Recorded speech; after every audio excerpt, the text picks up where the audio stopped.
We are joined by one of the all-time great defensive players in Big Ten history, a three-time All-Big Ten pick, Acie Earl, the big man from Iowa, kind enough to join us. Acie, thanks for spending the time and taking the time to come visit with us. I want to ask all of you.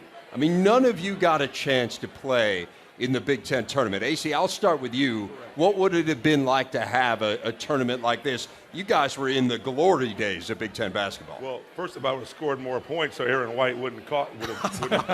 So, but congratulations to Aaron White. But it would have been fun. It would have been fun. It would have been exciting to be around all the guys. You know, it would have been fun. It would have been great to play in any tournament. So, hey, I'll take my wins wherever I can get them.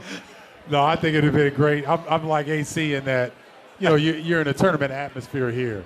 So these teams get a primer for the NCAA, whereas when we played, if you got in, you had to be ready to go. You could not stub your toe that first round because we stubbed our toe our first round and got beat. So this is a great opportunity for these teams. Yeah, Iowa, Illinois is a pretty big rivalry. I'm glad we separated you guys. We got Sean in between, a little bit of a buffer zone. Exactly. What's the biggest change you've seen in the college game from when you played to now? Definitely the three-point shooting. The three-point shot has taken over.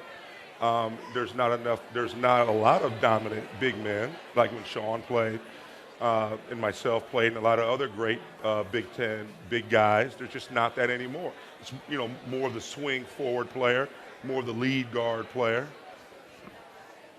So I want to ask you about this year's version of Iowa. Mm-hmm. So I've been critical of Iowa over the last 2 years because they're like Dr. Jekyll, Mr. Hyde sometimes. Until recently, Aaron White has really stepped up. That is true. 4 straight games with 20 points or more, the first time in his career.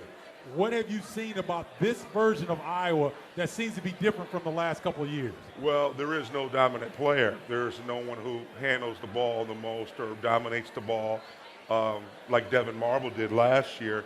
So it's now more of a collective group. So it's Utah, it's Aaron White, it's Gasell. They step up game to game to game. And so it used to be we were, as I coined a phrase from Matt McCloudson, we were consistently inconsistent, but now we are now more consistent. You know, you were one of the premier big players in the conference as well as nationally, not just offensively, but defensively. You were lights out. When you take a look around the league and you see a guy like A.J. Hammonds and his ability to shot block, what kind of traits do you see in him that you were able to bring to the floor during your career at Iowa? Well, the ability to block a shot without fouling, the ability to block a shot and keep the ball in play, and the ability to intimidate the guards or the other swing forwards who come in where they throw up an off-balance shot or a low percentage shot. And those are the key things that a good big man should learn. And I even like Woody from Iowa. He doesn't block every shot, but he's there on every play. Acie, you played in the NBA, you played overseas as well. As you think back, what's the most interesting place that basketball took you in your life? I don't have enough time for that. But, in retrospect of some of the greats that have passed, the great Dean Smith, I was fortunate to play in the Dean Dome. I was fortunate to play at UNLV against Tarkanian. So I was fortunate to play, against Bobby Knight, some of the great coaches and play in the great arenas. Basketball is a wonderful sport. It did wonders for me, wonders for my career. I was fortunate to play in an era in the Big Ten that was unparalleled with, the Michigan players and flying Illini, and, it was just a great era to play in.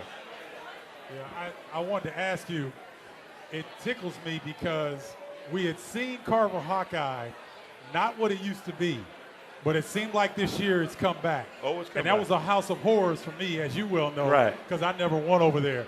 What's it feel like as a former player to see that place come alive once again? Oh, yeah. We always said, 15-5, the game is alive. Yes. So 15-500 was our sellout. And I think every time I played there, we had 15-5. So in the last year or so, we've either came close or got a 15-5 a lot. So it's very nice to see the fans coming back, and Fran's did a great job of turning that program around. We got some key recruits, and it's fun to watch the game. They're up and down, they play. They pass the ball to everybody. They play defense. They play hard. It's fun to watch. Who's the best player you played against in your time? Oh, college player, obviously Christian Laettner. NBA, maybe Akeem Olajuwon, maybe Patrick Ewing. Overseas, I was fortunate enough to play against Hedo Turkoglu, Yao Ming when they were young, Mehmet Okur when they were young. Tremendous overseas players. In France, I was coached by the coach who coached Dino Raja, Tony Kukoc, on that national team that played against the Dream Team. So I've had a great career. Basketball's done wonders for me. Well, Acie Earl, very kind of you to spend a few minutes with us here, the former Iowa star. Acie Earl here